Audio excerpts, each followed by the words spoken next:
Welcome, everyone. We are now going to talk about Thomas Hobbes. Hobbes is pretty famous as far as political theory goes, and we'll see why in a moment. Hobbes seems to have sort of a dark vision of what human nature is like, but while it's dark and sort of depressing, it's not obviously false. So it seems very likely to be accurate, even though it's sort of depressing and dark. So a lot of people think that Hobbes' political theory is basically how international relations works. So one thing to notice here is that what Hobbes is discussing is supposed to cover, it's supposed to apply to both domestic politics, so that's sort of how citizens relate to their government, but it's also supposed to apply to or cover international politics, international relations. So what we'll look at here first is a question that we've looked at according to other people's views before, which is what's the role of government, what's the job of government, what makes a good government versus a bad government, and so on. But what we're also going to look at here, which is different from what we saw in other thinkers, is what limits, if any, are there to what one nation does to another. So basically, this newer question is, in war, are all things allowed? Is everything allowed in a war between two countries? Now, I just want to say here before we even get into Hobbes that thinking on this issue of what's allowed in war, all of us have ideas about this before we've ever read Hobbes. I just want to point out, though, that a lot of people's ideas about this are a lot of people have ideas which are in conflict with their own ideas, or which try to answer the question but get sort of caught up in related but different issues. So for instance, I'll ask you later, is anything forbidden in war? And a lot of you will say, well, no, because in self-defense, you're allowed to kill people. So yeah, you're allowed to kill the other person. And I'll go, no, that's not what I'm saying. I'm saying, in war, is everything forbidden? So the response most people will have is like, it's sad but true. You can kill people in war. That's allowed.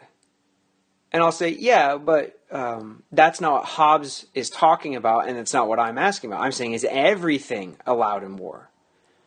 Dropping nuclear weapons on civilians, poisoning the water, killing every single last person, not just combatants, but every single last person in an area, genocide, using rape and torture as weapons of intimidation, so not torturing for information, but just torturing to scare the enemy. Everything allowed? Okay? So, of course it makes sense. It's actually, I think it's right. More than makes sense, it's correct to say if your life is threatened, you can kill the person who threatens your life. But first point that I'd say here is that this is what I mean when I say that people will end up answering a different question, because they'll slide to a response that they've thought about before that isn't so disturbing, that when your life is threatened, you can do what you have to do, including killing people. But I'm saying, of course you can kill in war. We know that. Can you do other stuff? Go beyond killing the person who threatens your life. So that's what I want to say. We want to really see how far Hobbes goes. He goes a lot further than he seems to upon your initial reading. So go with him as far as he goes. Okay. Second point I want to say is that we treat the question of war in the abstract sometimes, and that means not accurately. So people will say, yeah, war is unfortunate, but it happens, just like self-defense. When your life is threatened, you can go to war. But think about how rarely a war begins because the life of the nation is threatened, or even because the life of a single citizen is threatened. So we want to make sure that we don't treat war as if it's like self-defense in those many cases where it's not like self-defense. And that's where Hobbes comes in really handy if you read him carefully and slowly. Hobbes admits that most wars are not about self-defense at all. Okay, he gives three main reasons for war we'll discuss. Only one of them even looks like self-defense, and it's not self-defense. So what Hobbes says is that there's lots of things that make countries go to war. Greed is one of them. Has nothing to do with self-defense. Nationalism is another one, where it's basically you want your nation to look better than the other nation, so you try to blow up their stuff, teach them a lesson. Okay, that's not about self-defense either. So you'd actually be really hard-pressed. It'd be very difficult to find an example of a war that actually was like self-defense, where one country's life was at stake. Okay? So I just want to say, we want to be careful not just to equate war with self-defense, because it's actually very different in almost every case. Okay. One more preliminary, and then we'll get into the reading. I know you're excited to get into the details of the reading. And I would just start your notes from here on with this big, all caps, underlined note to yourself. Hobbes is not Locke. Okay? You're familiar with John Locke. John Locke is another political theorist who's very important. Hobbes and Locke use the same words, and they mean almost the opposite by them. Okay? So Hobbes is not John Locke. Put that as big as you can in your notes. So, one major difference is this. Hobbes thinks that the state of nature, meaning any time where we don't have effective government, just is the same thing as a state of war. So for Hobbes, the state of nature is identical to the state of war. And the opposite was true for John Locke, but we'll focus on Hobbes for now.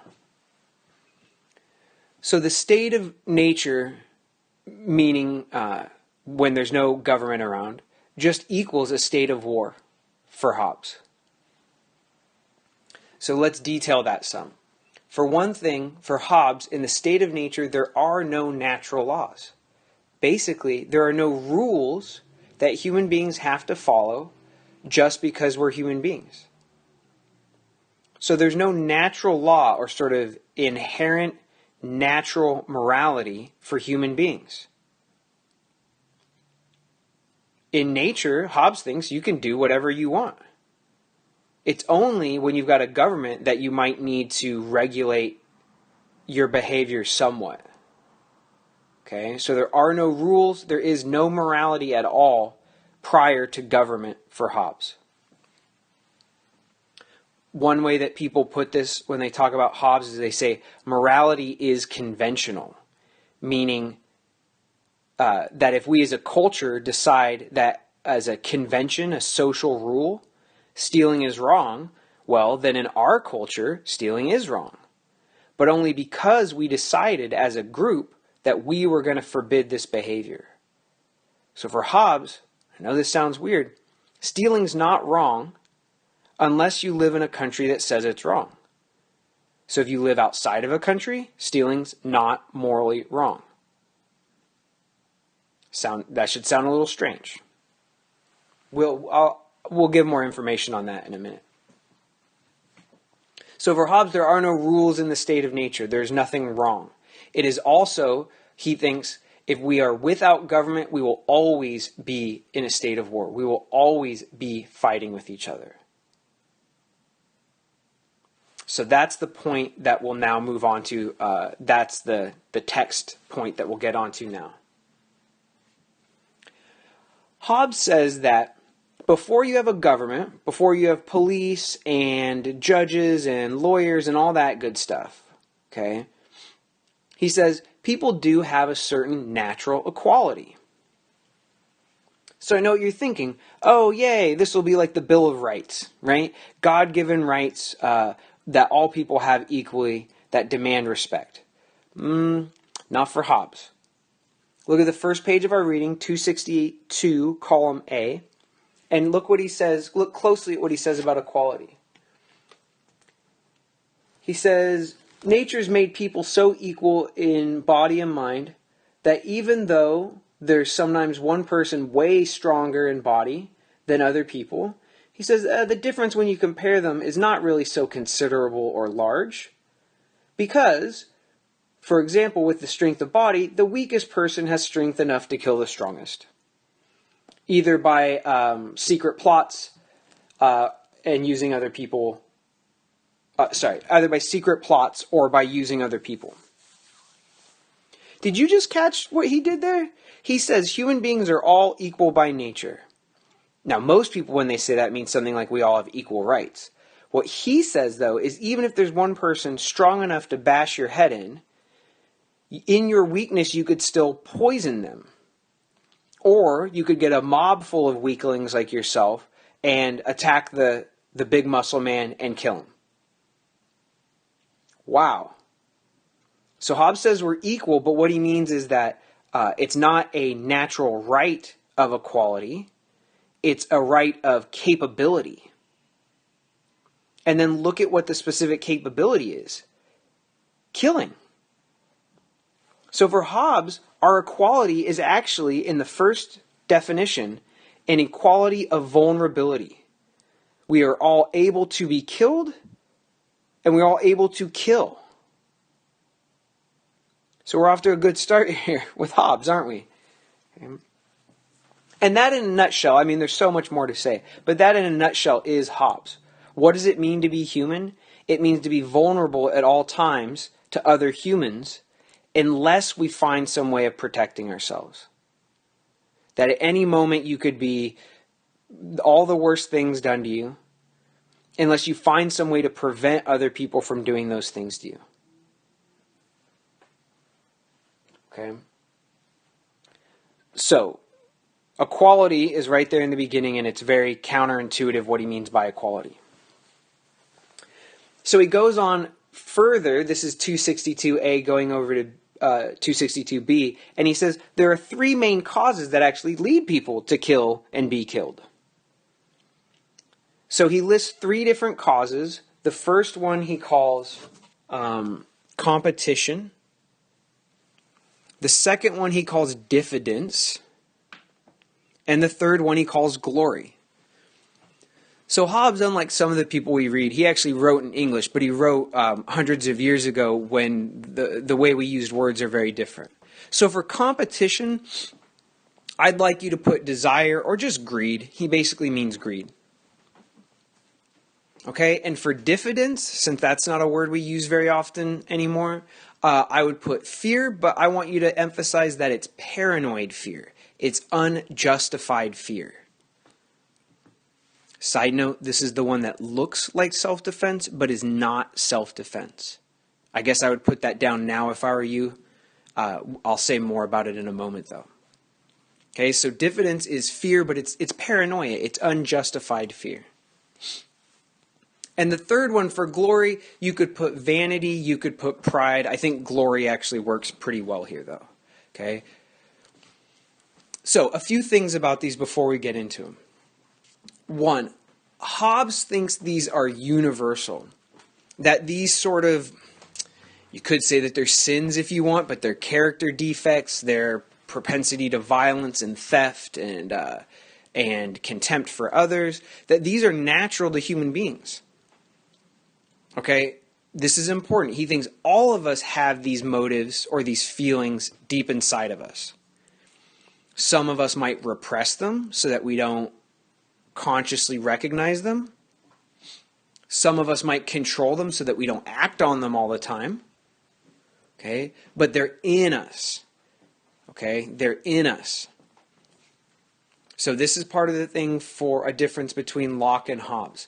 Locke thinks that people are in general good by nature, but there's always a few bad apples.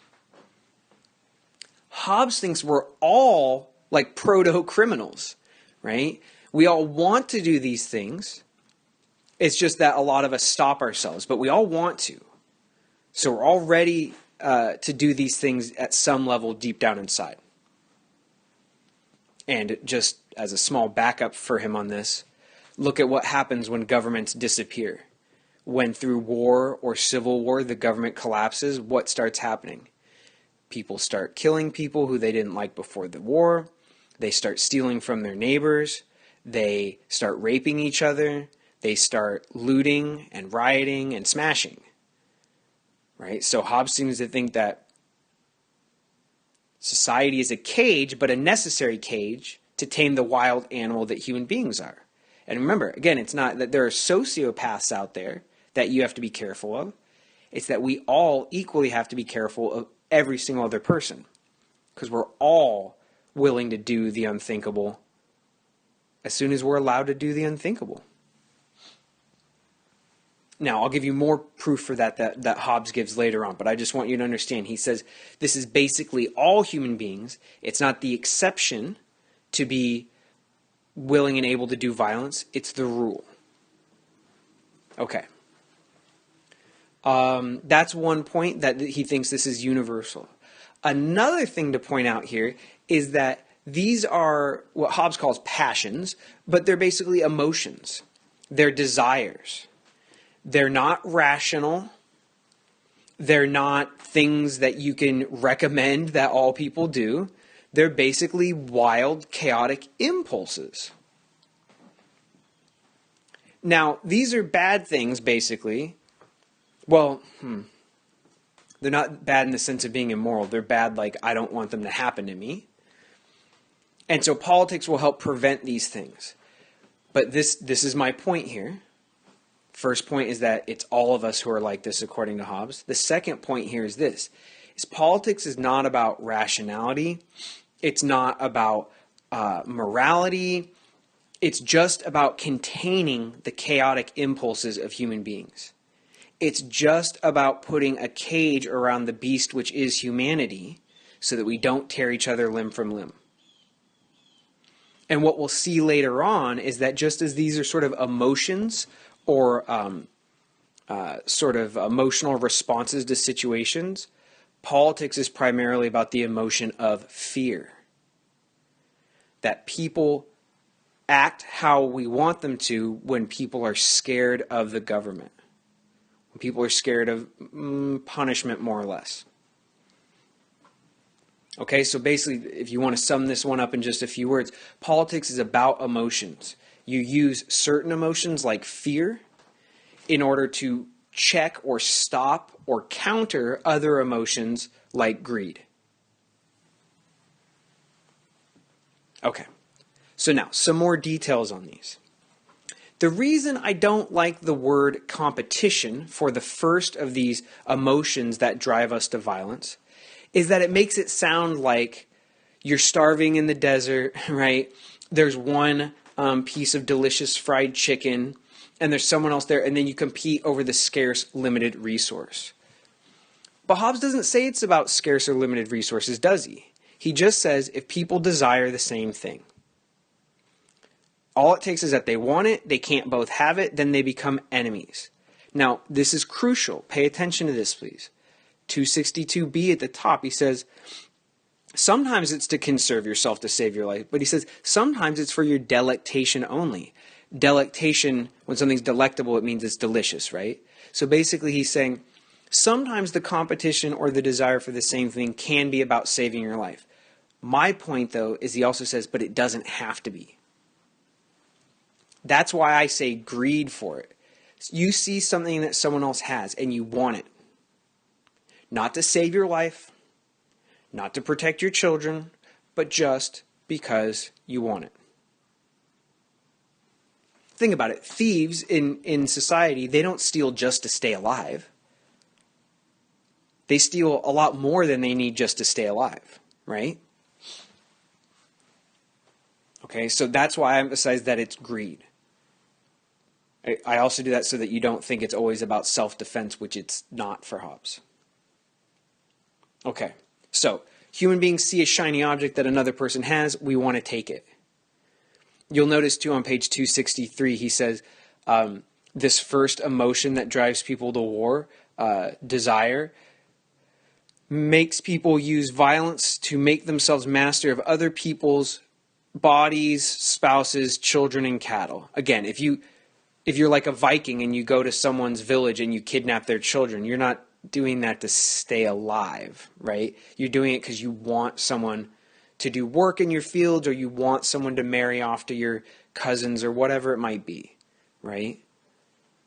So don't sanitize it, is my point. Don't say, oh, well, people do this, but only when they're starving in the desert. Hobbes says people do this whenever they see something shiny. Okay. The second one, diffidence, again, we want to emphasize that even though it's fear that someone else might kill you, or sorry, that someone else might attack you, it's not self-defense. Because once more, look at what he says. He says it's anticipatory. He says you secure yourself in diffidence by anticipation. The way I like to put this is that Hobbes says that one of the main things which leads to war is this diffidence. But what he means by that is it's an anticipatory first strike attack. That is, he says you see someone, you think they could be a threat in the future, so you attack them now precisely before they become a threat. So it certainly can't be self-defense, correct? If you attack someone before they're a threat to you, that's not self-defense. So it's preemptive strikes is what he's talking about here. Not retaliation, not last-minute defense, but planning in advance to kill someone before they ever threaten your life. Okay? So the image I have here, this is how I always describe it. Okay? It's not that, you're a king and then you see an army, like Game of Thrones kind of stuff, a giant army coming up towards your wall.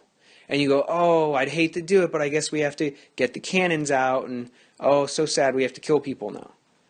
It's more like, still you can keep it Game of Thrones stuff if you want. You look over and there's another village, and they're a lot richer than they were last year. Good for them. And you're like, wait a second. What if they get so rich that they buy an army? And what if they buy an army and that army then starts, patrolling the roads and asking for tolls? And then what if some of my people can't pay the tolls, and then they say, well, then we're going to cut the road off. And then one day they start building walls. It's just this fantasy you spin out in your head. A what if, a what if, what if. And then you go, well, we better go over there now, kill all their sons, so that never will they be a threat to us. Now, I know it's sort of gruesome, right? I want you to see how big of a difference there is between that kind of war, which happens all the time, and the war which would be, oh, holy crap, we woke up and there's an army at the gates. I guess it's time to go to war in self-defense, which it's really hard to think of many examples of that. I guess when Hitler started rolling through Western Europe, the resistance, when he met resistance, the resistance he felt would have been often actual self-defense. But the whole point is, when did people defend themselves? When Hitler had already started rolling through, which isn't about self-defense, which isn't about self-conservation. That's the real cause of the war, not self-defense. Okay? So remember, that one is about paranoid fear. It's completely irrational. It can be completely unrealistic. And it can literally be like killing a boy who's no threat at all, so that he doesn't ever become a man who maybe could threaten you. Okay. Before we get to the third, there's something I want to mention that I sort of pointed to, but need to make sure you understand. Hobbes thinks that these describe individual human beings, that you have all three of these desires inside of you, these emotions inside of you, that I have these inside of me, that Hobbes had them, etc. Okay? But Hobbes thinks a nation is nothing but like sort of a giant super person. It's nothing but the individual citizens that make it up, sort of added together into what he calls a Leviathan, this giant, powerful monster. Okay? The image of the Leviathan aside, the point is this. Governments are just people. They're just a bunch of people. So if people are motivated by these three emotions that lead them to fight each other, then governments, which are nothing but people, are going to be motivated by the same emotions, the same passions. Now, add it up. Where's this going to go? Hobbes thinks that these things get people to steal, fight, and kill each other. If governments are basically big people, governments are going to steal, fight, and kill each other for the same reasons. To sum up the point I'm making now, these three emotions we're talking about now motivate both individuals to fight and kill, and they also motivate governments to fight and kill. Okay. Third emotion or passion that motivates individuals and nations to fight with each other is glory. Try to keep it lighthearted today while also keeping it gruesome, because Hobbes is deliberately gruesome. But think about your dad. In your parents' kitchen cupboards, I can almost guarantee there's a mug in there somewhere that says, "World's number one dad." Because everyone wants to feel like they're number one. If not in your dad's, mug, I think my mom has a mug somewhere that says something like "number one employee," something like that, right? Okay, here's the thing though. Everyone wants to feel like they're number one. Or at least everyone wants to feel like they're above average. But here's the thing. Your dad can't be number one dad in the world because my dad is number one dad in the world. Sorry to break your heart.